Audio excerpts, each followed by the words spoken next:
The African sun, a molten coin in the vast, cerulean sky, beat down upon the ochre earth of the Kazingo Reserve, baking the savanna to a brittle crisp. It is here, in this sprawling, ancient land, that life and death perform their daily, unyielding dance.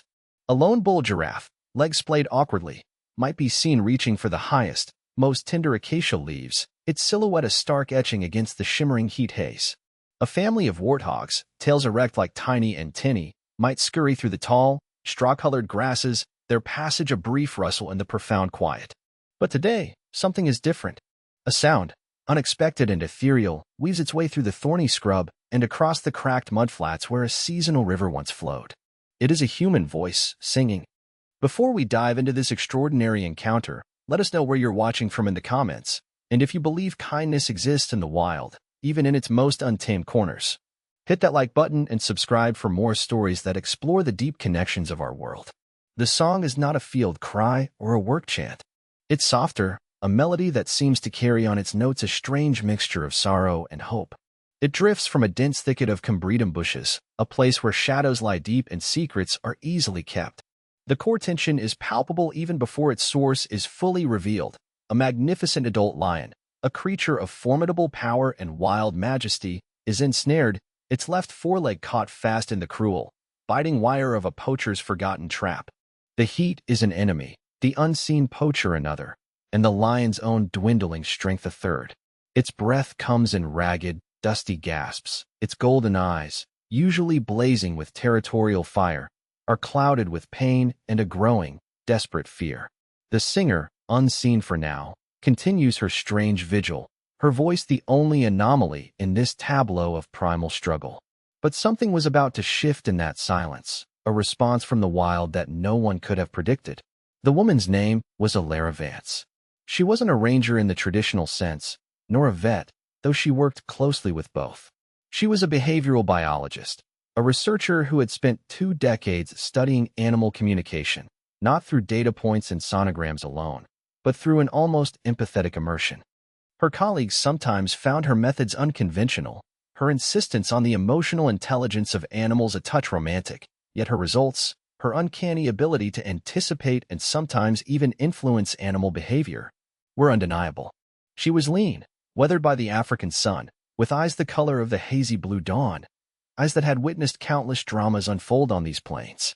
Her voice, when she spoke, was quiet, measured, but when she sang, it possessed a resonant clarity, a pure, untutored quality that seemed to bypass intellect and speak directly to something more fundamental.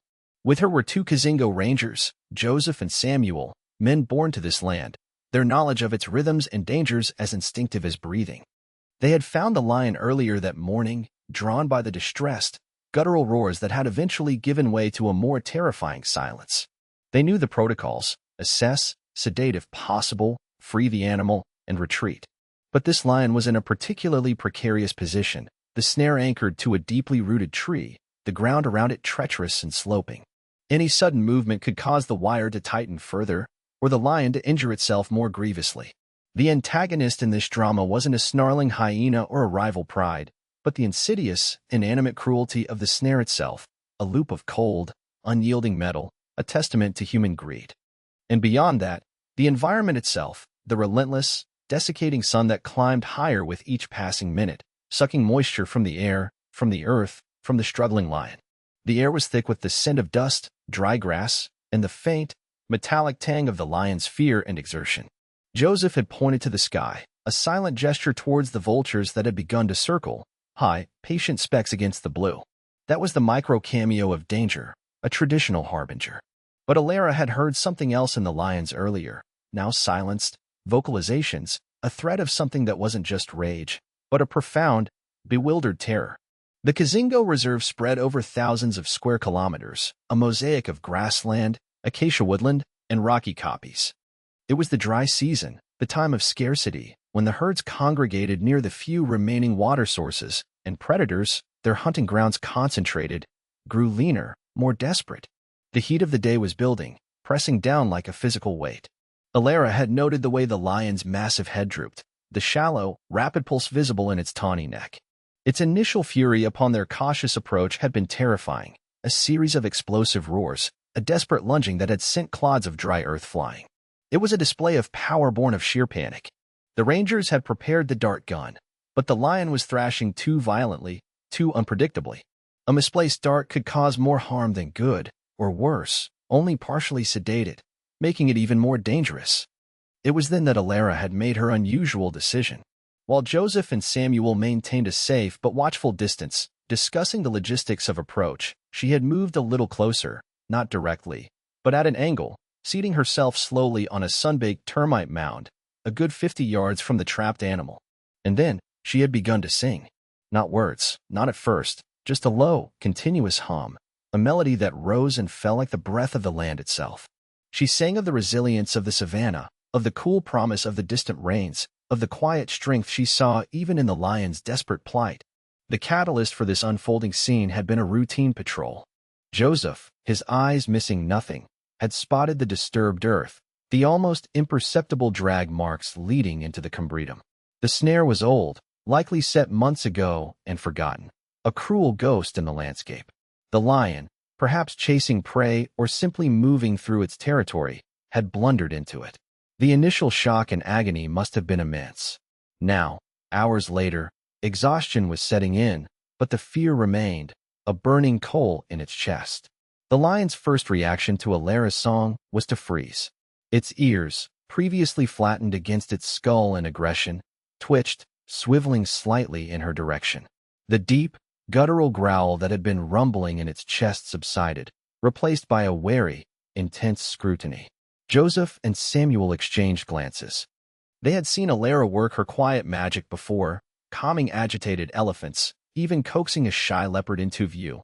But a trapped, adult male lion was a different order of magnitude. This was not just unconventional, it bordered on the reckless in their pragmatic view. The first minor conflict in this strange dialogue was the lion's inherent wildness. After a few minutes of stillness, a surge of pain or perhaps a renewed wave of panic caused it to lunge again, its powerful body contorting against the unyielding wire. A raw, frustrated roar ripped through the air, and Alara's song faltered for a beat, a small intake of breath her only outward sign of tension. She did not move, did not raise her voice, but simply resumed the melody, weaving a thread of calm through the lion's desperate outburst. She persisted, her voice a steady anchor in the storm of its fear. The sun climbed, a relentless eye in the sky. The heat intensified, baking the ground until it radiated warmth like a furnace. Alara continued to sing, her throat dry, her own body slick with perspiration beneath her khaki shirt. The lion's great, shaggy mane was matted with dust and sweat, its flanks heaving. Flies, drawn by the scent of blood and distress, buzzed persistently around its wound and its eyes, but it lacked the energy to more than occasionally twitch its ears or give a half-hearted shake of its head. The wire of the snare, Joseph noted through his binoculars, had bitten deep into the flesh of its foreleg, a dark, ugly furrow from which a small amount of blood oozed sluggishly. Alara varied her song, sometimes wordless, sometimes soft phrases in Swahili, phrases of reassurance, of peace. She wasn't trying to tame it, not in any conventional sense. She was trying to reach past the terror, to offer a sliver of non-threatening presence in its agonizing world. She watched for the smallest signs. A flicker of its eyelids, the slight softening of its gaze, the almost imperceptible relaxing of the massive muscles in its shoulders. There were moments, fleeting as butterflies, when its breathing seemed to deepen, to slow, when its eyes would fix on her not with aggression, but with a kind of weary, bewildered curiosity. The Rangers, meanwhile, were methodically preparing. They had the heavy-duty wire cutters, a first-aid kit for the lion, water, and the tranquilizer rifle. The challenge was the approach. The lion was still too alert, too capable of a final, desperate surge of strength if they moved in too quickly. Samuel, a man of few words but immense practical skill, was studying the lay of the land, planning the quickest, safest path to the tree where the snare was anchored. He muttered to Joseph about the angle, the need for one person to cut, while the other stood ready with the rifle, should the sedation not be complete. Then a setback. A troop of baboons, chattering and bold, appeared on the periphery, their curiosity piqued by the unusual stillness and the human presence. One large male, emboldened, let out a series of sharp barks. The lion, startled from its fragile calm, jerked its head up, a deep growl rumbling in its chest. It struggled against the wire again, a desperate, heart-wrenching motion that Alara feared would sever an artery or break the bone. Her song became more urgent, her voice rising slightly in volume, not to overpower the baboons, but to recapture the lion's attention, to draw it back from the edge of renewed panic. Slowly, painstakingly, the tension eased. The baboons, losing interest, moved on, their chaotic energy fading into the bush. Alara felt a profound connection to this suffering animal, a deep ache of empathy. She remembered her first encounter with a wild lion, years ago, as a young student, the sheer awe of its presence, the feeling of being in the company of something ancient and elemental. That respect had only deepened over the years. This wasn't just a specimen to be saved, it was a life, a spirit of the wild, caught in a moment of terrible vulnerability. Her song was not just a tool, it was an offering, a plea. The heat continued its relentless assault.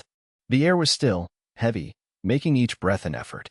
The vultures, sensing the prolonged struggle, had drifted lower, their shadows occasionally sweeping across the parched ground.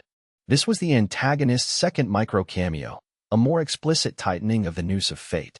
The metallic scent of blood, though faint, was sharper now, carried on the hot, dry air. Joseph, his face grim, checked his watch. Time was not on their side. Dehydration, shock, infection, these were now enemies as potent as the snare itself. There was a moment when the lion's great head sank to the earth, its eyes closing, its breathing becoming alarmingly shallow. A dreadful stillness fell over the scene, broken only by Alara's now trembling voice. Had it given up? Was it dying? She felt a cold dread grip her heart. Even Joseph and Samuel looked concerned, their usual stoicism briefly shaken. Alara's song became softer, almost a lullaby, imbued with a tenderness that was almost unbearable to witness. She sang of shade, of cool water, of a release from pain. And then, a flicker. The lion's massive tail twitched, once, twice.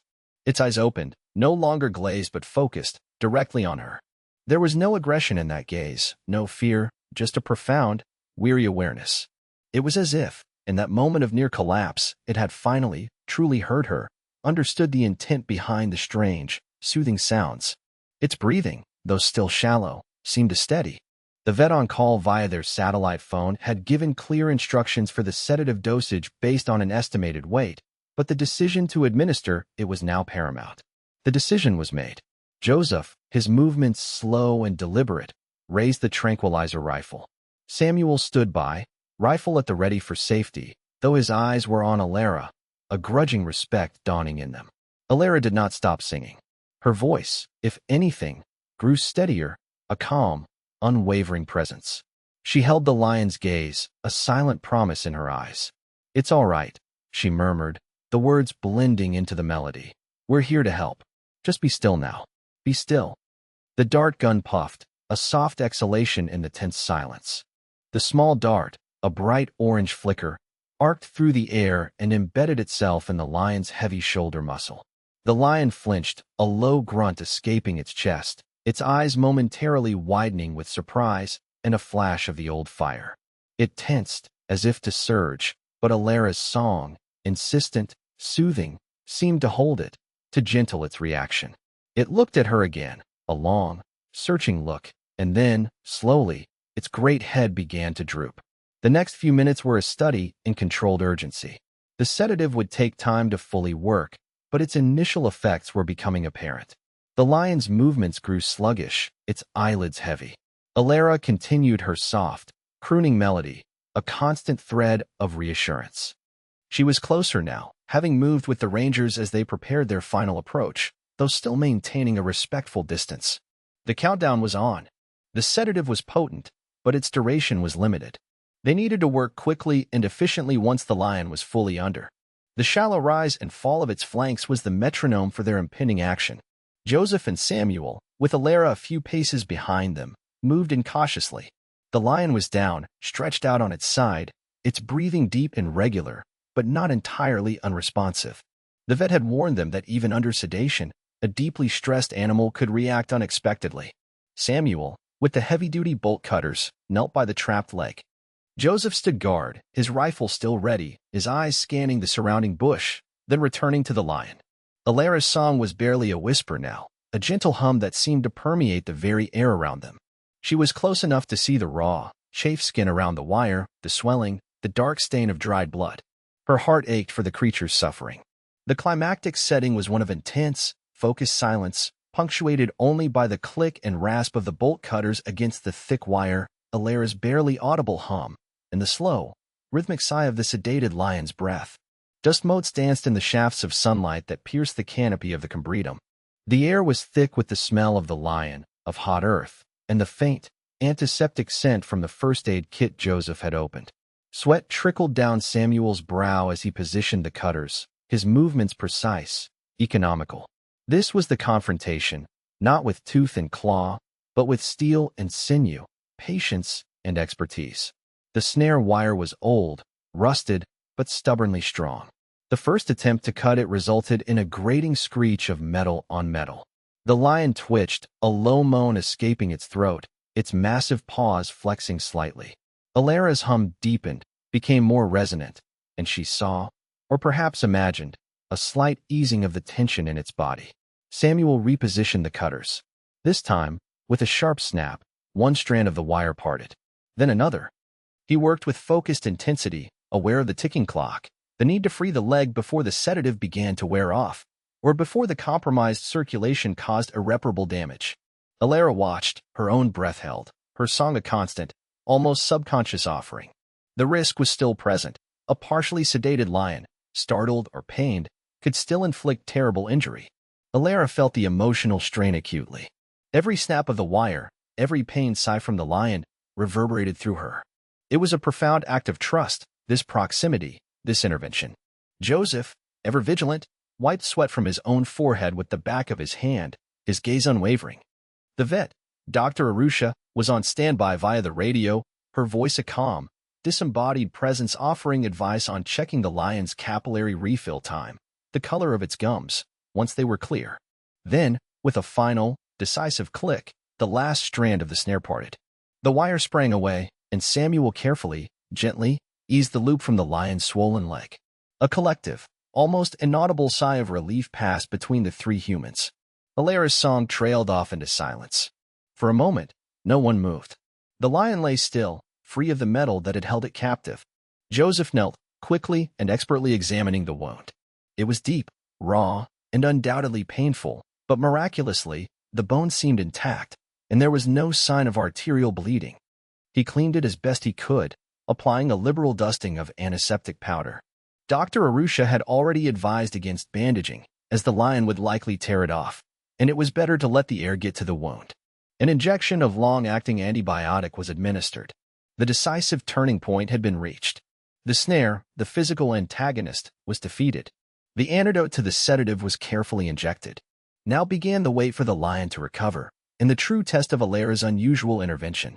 They retreated to a safe distance, taking the cut wire with them, leaving the lion to the quiet of the bush. Minutes stretched, thick with anticipation. Alara, Joseph, and Samuel watched from the shade of an acacia tree, their binoculars trained on the stirring giant. The first sign of recovery was a deep, shuddering breath. Then, a twitch of its ears, followed by a slow, deliberate shake of its massive head. It tried to lift itself, stumbled, and fell back with a soft grunt. Alara felt a pang of anxiety. But then, with a visible effort of will, the lion pushed itself up, first onto its forelegs, then, with a greater struggle, onto its hindquarters.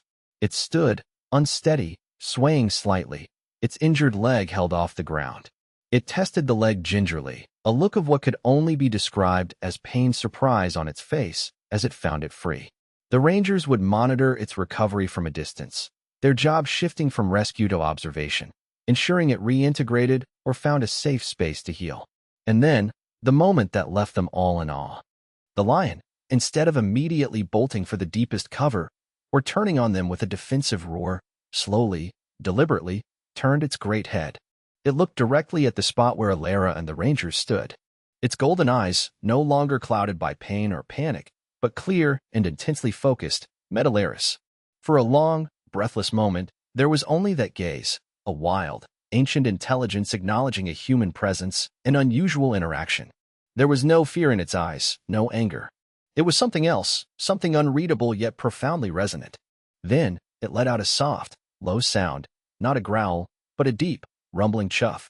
a vocalization usually reserved for communication within a pride, a sound of mild, non-threatening acknowledgement. It was so unexpected, so contrary to everything they knew about wild, stressed carnivores, that it felt like a benediction. Alara felt tears prick her eyes. Joseph and Samuel, men not given to overt displays of emotion, simply stared, their faces etched with a mixture of disbelief and wonder. The lion held her gaze for another few seconds, then, with a final, almost imperceptible nod of its massive head, it turned. It limped, favoring the injured leg heavily, but with a returning dignity, it moved slowly, purposefully, towards the dense cover of the riverine thicket, disappearing into the shadows as silently as it had appeared. The wound was serious, and its survival was by no means guaranteed, but it was free, and hope, a fragile but persistent seed, had been planted. The three humans remained silent for a long time, watching the space where the magnificent animal had vanished. The intense heat of the day seemed to lessen, the harsh sounds of the savannah softened. The vultures, deprived of their anticipated meal, wheeled away, disappearing into the vastness of the sky. Alara finally let out a shaky breath. The silence that returned to the Combretum thicket was different now, imbued with the memory of a song and the echo of an almost impossible connection. She stood, a small, solitary figure in the immense landscape, her heart filled with a quiet, profound gratitude. And in the vast, ancient theater of the wild, a silent understanding had passed, a melody remembered in the heart of a lion. The sun begins to dip towards the horizon, painting the Kazingo sky in hues of fiery orange and soft lavender. The land breathes, a slow, ancient rhythm. For Alara, for Joseph, for Samuel, and perhaps, in some unknowable way, for the lion, the world is subtly, yet irrevocably, changed. Thanks for watching. If this story touched you, give it a like and subscribe for more wild moments of wonder.